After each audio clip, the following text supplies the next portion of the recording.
Good morning. How are you? How are you doing today? It is 7:59 and I am ready. Are you? I just have to move my chair a bit. Are we getting there? Good morning, Ceci. I beat you to the morning greeting. Ha ha ha. First time I got there before you. I was so excited. Good morning, Lawanda. How are you today? It is the morning blessings. And how are you guys doing this morning? Thank you. How are you feeling, Lawanda? I haven't seen you for a while, but I keep seeing you on YouTube, Instagram, everywhere you go. I see you. And I like what you're doing. So anyway, it's 8 o'clock. We can't go a minute after 8 and have started the morning blessings. Then that's against the energy that comes to help us. Always write your inspiration down. Good morning, Ryan. Early rising for you this morning. Congratulations. We never know where our destiny lies. And that's why we need to write down our inspirations. Tessa-Marie, I'm not always in the right place to do this. Tessa-Marie, you know, it's funny that you say that. Sometimes, good morning, Yuko. How are you this morning? You're early. Amazing. How are you feeling today? You know, Tessa-Marie, sometimes I get my inspirations when I'm driving. Okay. Tessa-Marie, sometimes I get them when I'm in the shower. So what am I? And then by the time I get out of the shower, I get to a destination I can't remember. That is when you know for sure that you have connected to God, the universe, the energies, the ancestors. You are connected. And that is why you have to make sure you do something about it. So let's say when you write your inspirations down, you are accepting the message that will lead to your destiny. When you write it down, you will say to myself, you know what, Tessa-Marie, this is just so tiny, it is small, you know, it's me in my head. I don't believe it's anybody. As if you all of a sudden, guess what? I am not worthy to be guided by the force of God or the universe, or my ancestors died and they forgot me. No way, Jose, they never forget you.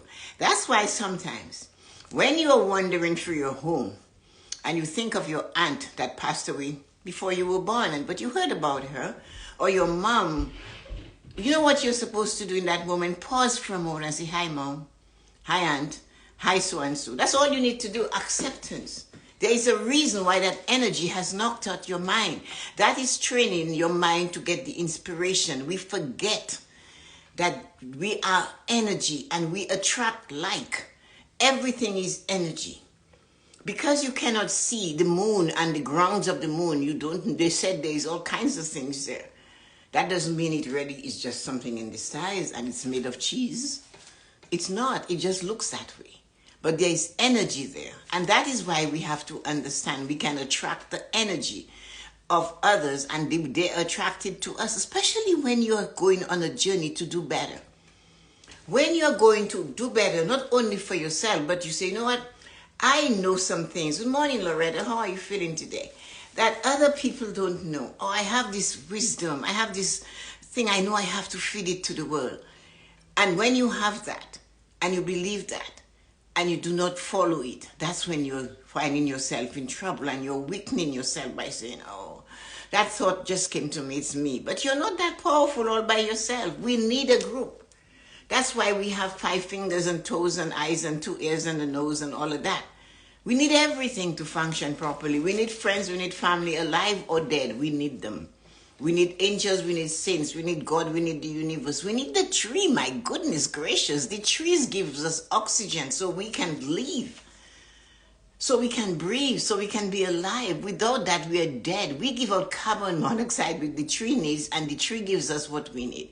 So we do have that back and forth thing happening all the time. And we have to know that and accept it and work on it. It is a simple direction. But it is the seed of greatness. To ignore inspiration is to disrespect yourself. Inspiration comes because you are obviously seeking something. Wow. You didn't know that, did you? Think about it. It is a simple direction. Do not go that way today, Tessa-Marie. Drive the other way. And in my brilliant mind of 1980, I thought, I'm going to go that way. Less traffic, less confusion. What did I do? I went where I shouldn't go and found myself in the path of a drunk driver. I saw him come in. I knew what he was going to do. And I was slightly prepared, but prepared enough not to hurt myself as much as his wife got hurt, who was sitting in the seat next to him. But the thing is, I did not take that thought of going the straight way. Instead, I went the easy way. Good morning, John. How are you feeling today? So it is a simple direction, but it is the seed of greatness. To ignore inspiration is to disrespect yourself. Inspiration comes to you because you are obviously seeking something. Why write it down? Because it is the flash. It is a spark. It needs acknowledgement immediately or it goes away. I was at a prayer group once, and a woman said in the prayer group that when God drops something in your lap and you do not pick it up, it just goes to the next person in line. I didn't quite get what she was saying until I grew to the point where I am now, and I'm telling you, write it down because it is a flash, just a flash. It is a spark. It needs acknowledgement. That flash you see, like they said, when the sun is setting, if you are really into it and you can look into that setting sun, the Bible says you will see me in the setting sun. It's called the green flash. Just for a split, tiny nanosecond, you see a green line flash across the bottom of the horizon when the sun is setting. Some people have seen it many times. Some have tried and not see it. Is it because they're not looking properly? No, it's because they're looking and wondering about a problem at home, or they're not intently sitting and thinking of that amazing green flash to find it, which is so simple. But it leads to great destiny. And when you say this is a great idea, let me write it down, not to record it, but and say, I'll write it down, but not now. I'm not getting it right now. I don't have the time. And hello, hi, somebody, good morning. Welcome to the morning blessing. You do not write it down, or you did not record it. You are greeting it, but you're not saying hello. So when you get a thought, you have to greet the thought. When you say, I will write it down, or I will do it later, it is like you are greeting a friend who does not respond. How would you feel?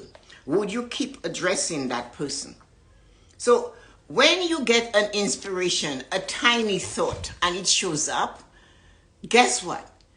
You have to acknowledge it. But when you say, you know what, I'll deal with it later. When I go home, I'll write it down. When I do this, I'll write it down. When I get there, I'll do it. I know I'll remember it. Have you? Think of it. Think of that thing that you're on a walk and you have your phone and you're on a walk, and while you're walking, a thought comes and you say, okay, when I get home, I'll make sure I'll do that. Are you prepared? You were seeking. That's why it comes. So you need to at that time, grab your phone and record what you heard. Grab your phone and record what you heard. You can't record, write down in notes what you heard. And that is what is important. So it is like you're greeting a friend who does not respond. How would you feel? Would you keep addressing that person? This is a great idea. You say, let me write it down. Not to record it now. You are greeting the thought. You're not greeting the thought. When you say, I will write it down, or I will do it later, it is like the friend you say hi to that does not respond. That is all it is. Or when the friend says hi and you don't respond, are they going to keep saying hi, or are they going to finally get fed up with you and say, what's the point? I knock on her door, she never opens it. I knock on the door of her mind, she never opens it. She said she is seeking to do better, to increase her life, to flow better, to get higher, but she does not open the door when I come calling. I give her a thought, I pinch her, I tickle her. It is the same thing with your inspired action. Thought is what you use to accept, acknowledge humans or things or other things will grow. And you have to use your thought is what it is that acknowledges it. When you use your thought and you hear something, you feel something, realize that if you touch it, it will expand.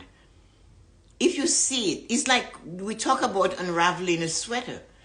If you pull on that tiny little piece of string, you might unravel the entire sweater. But when you take a knitting needle or crocheting needle and you start to do the work, you will notice it is going to be slow, a little bit at a time. Voice memo app is my best friend because I forget before I get home. Yes. And it's a habit to cultivate. Yuko is right. Your voice memo app, you just record it. And then when you get home, you can take it apart. You can digest it. You can take action on it. But if you wait to get home to record it, you're not going to remember because we have 70,000 thoughts going through our mind each day. 70,000. And usually they're the same ones. The same ones. So like Ceci said, the phone, a little, I guess that is it's there. Write it down, phone it in, speak it to yourself, do a video about it. While you're walking, you have your phone with you. The phone is not only there to call 911. That is not the only reason you have a phone. It's not the only reason. So use it to enhance your life. That is the most important thing. Believing that no other energy but your energy is connecting to you is to believe that you have no room to learn new things. It is a form of strangling your own curiosity. Why would I strangle my own curiosity? But you do, because you believe that no other energy but your energy is connecting to you. It is to believe that you have no room to learn things. It is a form of strangling your curiosity. It is a form of strangling new things. It is allowing yourself to become the block in your life, the beaver in your river. Most of the times, when we do not succeed, it is because we ourselves have become our own beaver in our river.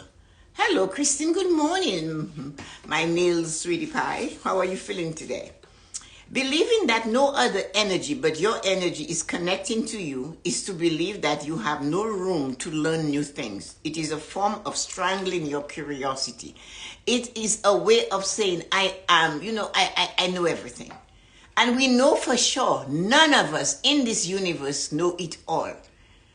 We might read for example, we live in Canada, or you live in the United States, and you Google everything in the United States, you're going to get some Canadian content. You Google some things from Canada, you're going to get some American content. Sometimes more than you need. Sometimes it's the wrong thing, but you are curious enough to go seeking it. But when you're talking to someone, and you notice every time you open your mouth, before you could complete what you have to say, they're telling you, I know. You have to stop. That door is shut. That is what your inspiration does. When you get an inspired thought to do something, you know what? You should get into this little business. Why don't you try that? And you just dismiss it. Why should I do that? You think you're going to get more inspired thoughts? So you have to look at the yin and the yang of your life. You are seeking guidance. You are saying you want more. You are desiring to be successful. And when a thought comes, you look at it, it's too little. I need the big thing right now. Well, the big thing is the oak tree. The acorn is this big, people, an inch long. And it is maybe an inch around. But if they did not put that acorn seed in the ground, they wouldn't have this grand oak tree that lives for hundreds of years, would they? So when that inspiration comes, oh, well, you have heard it. I got the idea, but it seems so silly at the time. I didn't do it.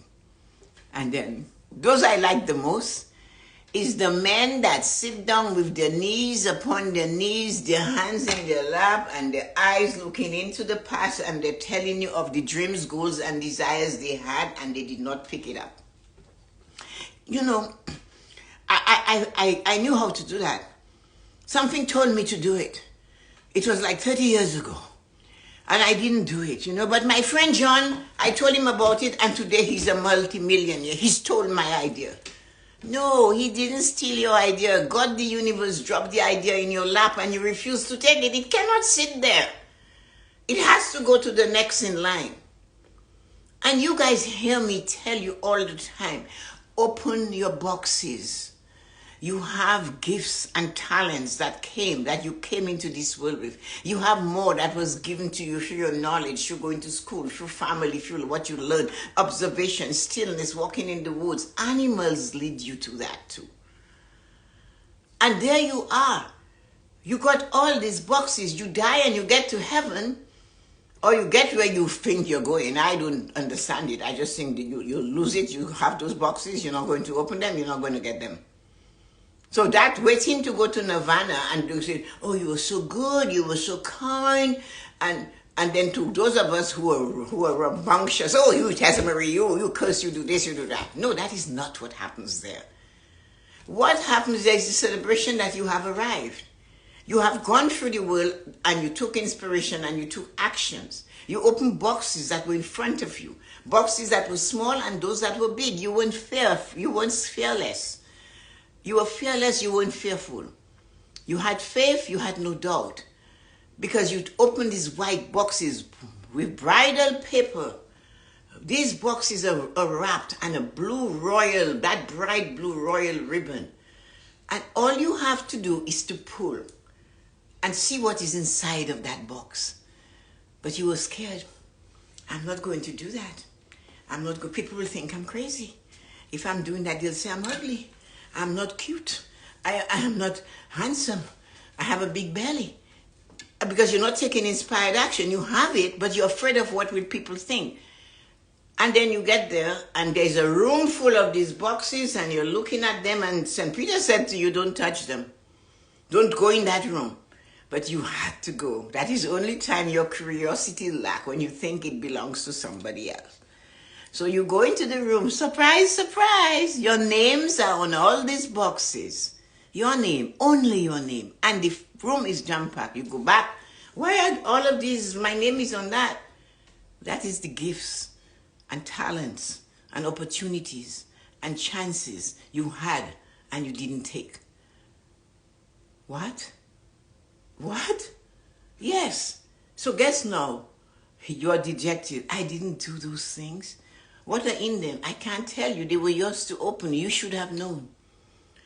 The brooms that's emptying out. Where are they going?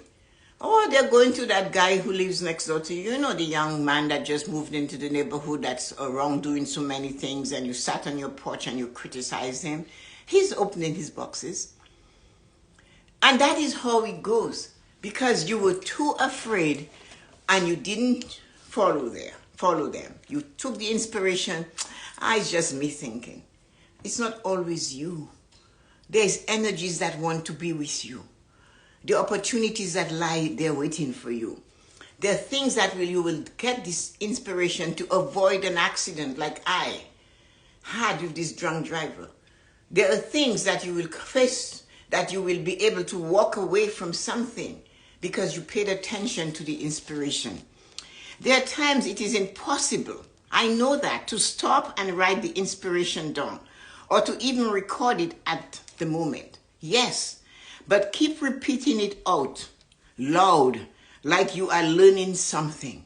So you have an inspiration, you're driving on the 401, the highway, and you are not able, I-95, you cannot pull over and start writing. You cannot go digging in your purse to find your phone to record. So what do? You have no way, you have to just start repeating it. That becomes your mantra.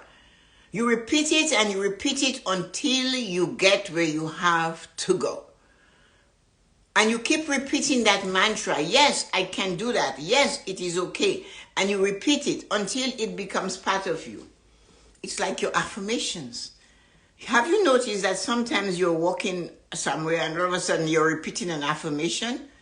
When you get that, that's called bingo.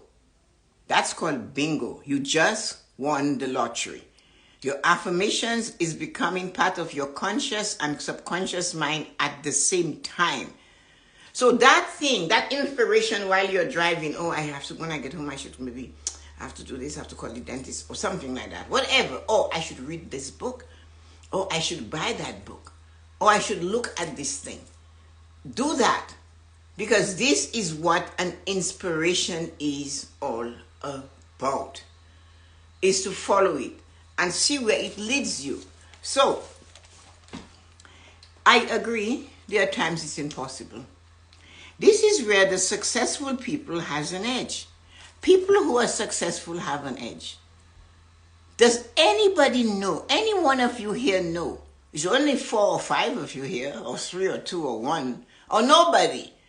But whoever is hearing this video next year, do you know why success, what edge the successful people have? This is where the successful people have an edge. This is their edge. They always practice the 5 P's. And if you don't know the 5 P's, you haven't been following me for a long time. Proper preparation prevents poor performance. Successful people are always properly prepared so that it prevents them from performing poorly. Proper preparation prevents poor performance. I'm talking about inspiration. Yeah, I am. Just hang on there. Just stay on with me for a minute. The proper preparation that prevents poor performance is an edge for the people that are successful. That's the edge. That's what they use to make them successful. They're always prepared. So they prevent performing poorly. Shakespeare said, the world is a stage and we're all actors. What does an actor do? No matter how badly they fail, most cases, they have gone on that stage or that video, that TV show, that set, whatever, to give their best performance. It is a simple reminder that, and it is so powerful. Thank you. This is what my father said. He taught us the 5 P's. Proper preparation prevents poor performance. And if you think of it, when you prepare properly, for example, you guys know I love cooking. I love to cook what I like to cook. I love to share. But I was taught you prepare all your ingredients on the left side. You work in the middle. What you have used, you put it on the right side. So you work left to right.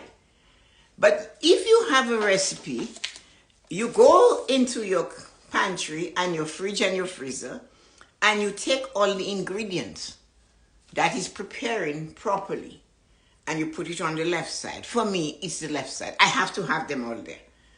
That was how I was trained to cook. It's all there. The nuns taught me how to cook. And they're all on the left, and you go left to right. And it is so simple. It's like a flow.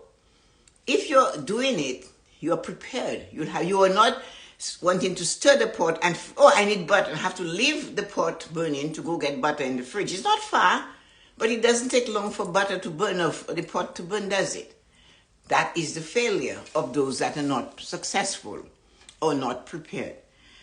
You see, this is the edge they always practice, the 5 P's. Guess what? You have heard people say, and you have read it, a person that is prepared to succeed, they always have 2 things. They either have their phone ready with just a touch to press record, or they have a notebook on the passenger seat and a pen. And when they get to the next red light, they hurriedly record what they just were inspired to do. Or they write it down. Or if they just press record, they can speak and still watch the road. Successful people are always prepared. Always. They do not show up wandering like Alice in the Wonderland. And we all know, or the rabbit, I'm late, I'm late, I'm late, I'm late. And you know what that leads to. As I said, the whole journey called life, there is so many instances that we can use information to learn to do better. But we sometimes fail to take them on. We just fail. And that is why when you get an inspired action, you need to pick it up. They pick the 5 P's by the action. I'm prepared. I'm ready to go. And inspiration is always listening to the inspired thought. Always taking it, opening it, dissect it, pull on it, tug on it. Why? Why did that come to my mind? You maybe have said that 100 times already. Why did that come to my mind? You might have heard somebody. It was funny. That person just came to my mind. I called somebody yesterday. And they said, I was just thinking I was going to call you. I was just ready to call you. That energy connected us. But I paid attention to that thought, call this person. And they said, they would just say, I have to call her. So that is what inspired action is. Take action on those inspired thoughts, because if you do not, you will always be sitting like the man with your knees crossed, knee upon knee, legs dangling, eyes in the past, body is folded into a one. If you looked at that person, you'll see like they have a head and a body. That's very tiny. Legs crossed, you are in front of them, their head is like this, and they're telling you a story of an inspired action they let slip through their fingers. And people who let this inspired action get slipped through their fingers, they always blame it on somebody else doing it. They never take responsibility for their action or for their lack of action. Inspired thoughts needs action. They need to be looked after. They need to be opened up and see what is in there. Why? The first thought towards an inspired action is the first thought towards a successful future. We do not know where our destiny lies. We have to go looking for it. We have to work on it. Inspired action is what we do. And when we do that, we are opening new things, new opportunities, and we will never be amongst those who have tried, who have never tried. We will be among those who, although they tried and failed, they can say, I did try. Yeah, she's screaming. You can hear her. She's on her way to school. She has a lot to say. She's excited. Her favorite teacher is back from being sick, so she's all excited. So when you are doing your thing, you are not going to just sit there and sit among those that have never tried, but you will sit among those maybe that tried and said, I know I did it. I tried it. They might have failed, but they know they tried it. So it's better to sit among those that have done something than those that didn't do anything. And that is why it is important for us to understand that inspired thoughts require action. It's not always easy to take action on them right away, but it is necessary to be prepared to take this action.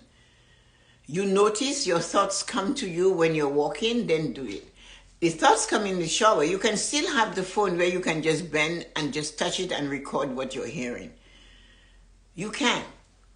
And it's up to you to be prepared. How am I going to, what can I do to make sure I don't miss it? Because I'm saying again, the edge that successful people has against you is that they're always prepared. Living with no regret provides a more peaceful life. You think? It is so true. Because as I said, the man that makes himself look like a one because he's so consumed with his past, where he had opportunities to take action, to live a fulfilled life. Instead, he spoke about it, but he did not do it. It's not every day that I get up, and I'm sure many of you have it. It's not every day that you get up fired up and ready to go to hear the morning blessing. Just like it's not every day I'm fired up and ready to crawl or jump out of bed and get going from 4:15 until 8:15 p.m. to go to sleep by 9. It's not every day. But I know I promised myself I would do it. I need to respect the promises I made to myself. And I do not care whether, and I literally mean it, not as an insult to any of you who are here, but my personal feeling is I do not care who comes. That's not my job. My job is to deliver to the camera and post it on Instagram. Who watches it there, it's okay. Who swipe past it, that too is okay. Because I did my part. And that is what is important. What is your part towards getting a successful life? Can you say you have taken action every day to do something to give you the life you desire by a thought that you had? Or are you consumed with how successful someone else is who is more successful than you? Or are you consumed about where you are and where they are not? You have to be in your lane. And to be enabled you to be in your lane, you must take inspired action on what it is you desire to get in your life. Because if you seek, you're going to find. If you're wanting to do better, you're going to get ideas. There is no way you're seeking to have a better life and no ideas are coming. So all I'm saying to you is this. Make sure you always write your inspirations down. We never know where our destinies lie. When you write your inspiration down, you're accepting the message that will lead you to your destiny. Emulate the successful people. The successful people, the one thing we know they do for sure, and that is what gives them the edge. They push forward. They go, they do what they said they're supposed to do. They make sure. This is where they are more successful than us because they always have an edge. And the edge is they aim to do the best. And they're always prepared. Proper preparation prevents poor performance. This is the actual mantra of a successful person. Always say that to yourself. If I prepare and if I do my best, I will have a successful time. Have a great day. Love you. So who are you? Who is here today with us? Stacy, Christine, Jar, Yuko. Thank you so much, wonderful people. Christine, I hope you enjoyed that. I hope you had a good time because I haven't seen you for a while. I see you all the time, but I haven't seen you for a while on the show.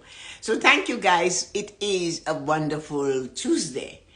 And it's not too cold today. Well, maybe it is -2. I love it. Thank you, Christine, darling. Thank you, Stacy. Thank you. Who else was there? Thank you, Stacy and Christine, Jean and Yuko. Thank you, wonderful, amazing people. Hello, don't forget, I have asked Carolina to give me the mock-up of the cover of the 5 Pillars of Prosperity book. I want to show it to you guys. I want to take you guys on the rest of the journey as I'm preparing to launch it. And I am trusting I will get it to her. I have to leave it into the hands of God, the energies and the angel, that she has the time and she can have it. She has it ready. Well, she has it done the way I like it. All I want is for her to find a few moments to send me a copy of that. And then I can take it to Staples and have them do it in a form I can hold in my hand. And then I, put it up, show it to you guys because I'm so excited. To be inspired to do this. And it's funny, I know I had to. I wrote a lot about it. I spoke a lot about it. And then Cyrus said, write it. And I took him on that. And it took a long time. But you can't do everything yourself. So sometimes you have to delegate. And delegating means it takes longer to get it done. But it has to be done if you persist and you make sure you do it. So I'm excited about it because the 5 pillars of prosperity, if you guys don't know, is emotional, mental, physical, spiritual, and financial. And many times when things are not working in our lives, we always blame financial as the cause of everything that's wrong. But through the 5 pillars of prosperity, I found out any 5 of the pillars can be the cause. And we always rush to treat the symptoms. And what we have to do is to work with a slight edge and making sure the 5 pillars are always working with, on point, firing on all cylinders. So emotional prosperity is always affected by our 5 senses, how we react to what we've seen, heard, or done, or whatever, right? That is what affects our emotions, and then we react on it, road rage, anger, all of that. Or we can switch it over and bring it down. How do we correct it? Meditation and prayer, being in the moment, getting yourself prepared to be emotionally balanced. And then you'll say, well, how it will affect my finance? Think of it. Your manager you're doing an appraisal performance and you failed. Your manager is telling you you're going to be demoted or you won't get your raise. You get angry, you storm out of the office, you say some nasty things or not, or they keep noting it. In due time, they let you go. What does it affect? Your mental ability gets fogged up. You're not able to function. You cannot even do the work you're trained to do. You can't recall the things you were trained to do and apply it appropriately at the right time. So you have all these things happening to you. And that's the pillars. Where does it land? It lands in your physical also. You will have symptoms. You don't care. You don't bathe. You're at home. You're just not caring for yourself. You eat garbage because you don't have a job. You got fired. Your memory is lapsing. You're sitting, lying in bed. You're lying in filth. You're just not taking care of you. Before you know it, your finances are a mess. But you forgot. It was your emotions that was array. Your emotions that went crazy, that affected your physical prosperity, that affected you mentally. And you started just making a mess at work. They fired you. You're at home. You can't get up. Your resume is not done. You do not want to even apply for another job. You're blaming everything. God did not help me. I pray, I go to church, and I believe I read the Bible every day, and God didn't help me. So you affect your spiritual prosperity. And then you come to me, and you say, Tessa-Marie, my finances are a mess. And I listen to you. I coach you. And I realize not your finance. Your finance is a symptom. The cause is your physical ability, not taking care of yourself, not getting to work on time. All of that is what is affecting your life. But you blame finance. Finance sometimes is not the cause. It is a symptom. The cause of what is happening to you financially might be your religious belief in spirituality. Your pillar of spirituality, and your belief might be money is evil. I do not want it. So every time you get money, you quickly spend it. You give it away. You go not giving it away. You're just buying, because you're afraid to have it. You look at rich people and you criticize them. They're thieves. You're saying you do. So the energy has you. And of course, what is causing you to be financially like this? It's your belief that money is wrong. So money, again, is not the cause. It is a symptom of what was pounded into your head. Yet, that thing, money, doesn't move unless we move it. You put $1 million and you leave it there and never come back. Unless the wind comes or somebody burns the house down or something, it would still be there. But yet we blame it for our actions, for our wrecked emotion as a child. We have no money, Mom. I can't afford that. We are always broke.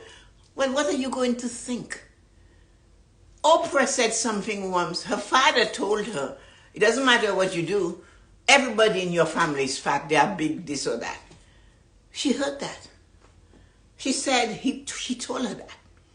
So how does that affect her physical? No, she's slim. She found something. And she may be developed. But she remember hearing that from her father. And if you hear that, you're going to believe that. Does that affect your physical health? Of course it does. When your physical health is out of shape, does it affect your emotional health? Yes, it does. So that is why I wrote the 5 pillars of prosperity. Stay tuned, it's coming. I will I'll show you guys the cover. It has to be done in April. And this is when. And that, if you can embrace the 5 pillars of prosperity, you can live a fulfilled life. A fulfilled life is where you decide how you want to live your life. Not the life according to your family or friends. Your version of the vision of the life you want to live. And you get those within the 5 pillars of prosperity. Everybody, have a great day. I don't see it because we had people coming in. Oh, the wonderful foursome is still there. Thank you, ladies. Talk to you guys later. Bye-bye, everybody.